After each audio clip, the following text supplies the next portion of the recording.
स्वस्तिजी नेपाल घरेलु तथा साना उद्योग महासङ्घ महानगर समितिका सचिव पनि हुनुहुन्छ उहाँ। आजका यस मेड इन ललितपुर एक्जिबिसन अर्थात् ललितपुर महानगर घरेलु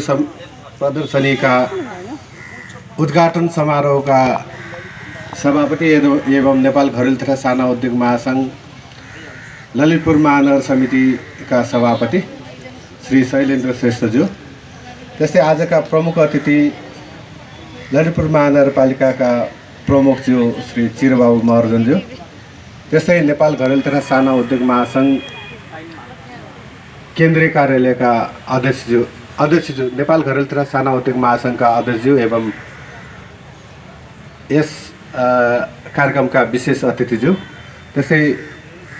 महानगरपालिकाका कार्यकारी अधिकृतज्यू, त्यस्तै नेपाल घरेलु तथा साना उद्योग महासङ्घ महानगर समिति महिला उद्यमी समितिका अध्यक्षज्यू र आज सम्मानित हुनुभएका सम्पूर्ण नवनिर्वाचित वडा अध्यक्षज्यूहरू, उपमेयरज्यू अनि कार्यपालिकाका सदस्यज्यूहरू, यस गरिमामय सभालाई सफल पाल्नुभएका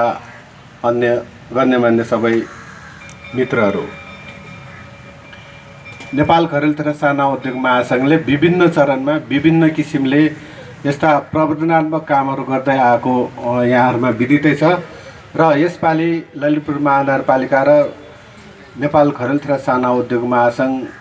ललितपुर महानगरपालिकाको सहयोगले नेपाल घरेलु तथा साना उद्योग महासङ्घ महानगर समितिले यो मेला आयोजना गर्दाखेरि अघि पनि हामीले थाहा पाइसक्यौँ, अघि बताइसक्नुभयो 42-43वटा स्टलहरूको व्यवस्थापनले ललितपुर महानगरपालिकाको एक झलक दिने प्रयास चाहिँ भएको छ र यस्ता परियोजनाहरू, यस्ता मेलाहरू यो मैदानमा बेला बेलामा हुने गर्दै आएको छ। यसले ललितपुर महानगरपालिकाको सर्वाङ्गीन आर्थिक विकासमा टेवा पुग्ने छ भन्ने चाहिँ मलाई लाग्दछ। त्यस्तै यस्तै सहकार्य र सहयोजनाहरू, सहकार्यहरू अझै विस्तृत रूपले गर्दै जाने छ भन्ने चाहिँ मलाई लाग्दछ। अब महानगरपालिकाले हिजोसम्म अनुदानको रूपमा मात्र कार्यगत सहकार्यहरू गर्दै आएकोमा अब लागत सहभागितामा पनि कार्यहरू गर्न आवश्यक भएको हो कि जस्तो, समय भएको हो कि जस्तो लाग्दछ र विभिन्न प्र्याक्टिसहरूमा अब महानगरपालिकाले लागत सहभागितामा पनि व्यावसायिक कुरा पिपिपी मोडलमा कामहरू गर्न सके अझ यो व्यावसायिक प्रवर्तन र आर्थिक विकासमा टेवा पुग्न जानेछ भन्ने चाहिँ लाग्दछ। त्यसै गरिकन अब निजी क्षेत्रका स्थापित चिनिएका सङ्घ संस्थाहरूसँग राष्ट्रिय अन्तर्राष्ट्रिय रूपमा सहकार्य गर्दै जान सक्यो भने महानगरको आफ्नै आर्थिक र अरू सामाजिक कार्यहरूको प्रवर्तनका साथै निजी क्षेत्रले बोक्दै आएको आर्थिक परिमार्जन अथवा आर्थिक विकासमा अझ बढी टेवा पुग्न जानेछ भन्ने चाहिँ हामीलाई लाग्दछ। मेक इन ललितपुर अभियानलाई बढावा दिन अझ यसको थप प्रयास चाहिँ हामीले सोचेअनुसार एक्सपोर्ट हाउस अथवा निर्यात प्रवर्धन गृह अथवा अर्थात् निर्यात गृहलाई चाहिँ परिकल्पनालाई साकार पार्न महानगरपालिका अन्तर्गत रहेका विभिन्न पसल कभरहरूलाई एक स्थानलाई एउटा सेक्टरलाई चाहिँ एक्सपोर्ट हाउसको रूपमा परिमार्जन गर्न सक्यो भने त्यसले अघि कार्यकारी अधिकृत सरले पनि भनिसक्नुभयो, अब हामीले हाम्रो उत्पादित सामानहरू कहाँ किन्ने भन्ने त्यो समस्यालाई चाहिँ समाधान गर्न सक्छ र त्यसका लागि south Asian countries SME forum, मलाई लाग्छ एफएनसिएसआई र एफएनसिएसआई एलएमसीले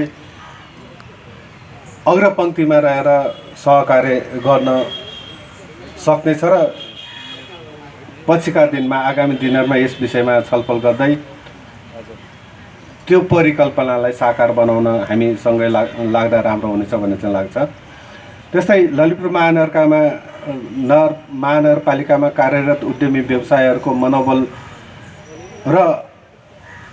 उहाँहरूलाई सम्मानको रूपमा हामीले व्यवस्थित गर्न सक्यौँ भने राष्ट्रिय अन्तर्राष्ट्रिय तवरमा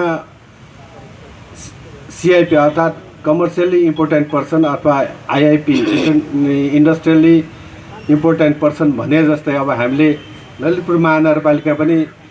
सिआइपी एलएमसी अर्थात् महानगर अर्थात्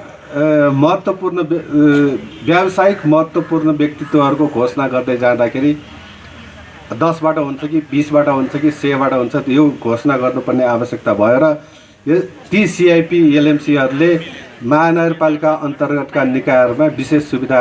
पाओस् र उनीहरूलाई फास्ट ट्र्याकमा उनीहरूको काम होस् भन्ने चाहिँ अनुरोध गर्दछु। समग्रमा विश्वको परिवेश हेर्ने हो भने कटेज एन्ड स्मल इन्डस्ट्रिजहरू अर्थात् एमएसएमइजहरू माइक्रो स्मल मिडियम इन्टरप्राइजेसहरूको मोर्टालिटी रेट चाहिँ धेरै कम छ। त्यसको अपवाद नेपाल पनि छैन, महानगरपालिका पनि छैन। त्यसकारणले अब हामीले पिपिपी मोडलमा बिजनेस क्लिनिकको स्वरूप चाहिँ तयार गर्दाखेरि हाम्रो मोर्टालिटी रेट बिजनेस पिपलहरूको बिजनेस इन्टिटीहरूको मोर्टालिटी रेट बढ्छ कि भन्ने चाहिँ लाग्छ र यसको लागि जसले रुग्ण उद्यम र रुग्ण व्यवसायहरूको सङ्ख्या घटाउनलाई उल्लेख्य योगदान पुर्याउन सक्नेछ। यसको लागि पनि मलाई लाग्छ एफएनसिएसआई एलएमसीले धेरै योगदान गर्न सक्नेछ र महानगरपालिकासँग भएको सहकार्यले यसले एउटा उदाहरण दिन सक्नेछ। त्यस्तै नेपालको परिवेशमा सञ्चालित उद्यम व्यवसायहरूमध्ये आधाभन्दा बढी अनौपचारिक क्षेत्रमै कार्यरत रहेको हामीले पाएका छौँ।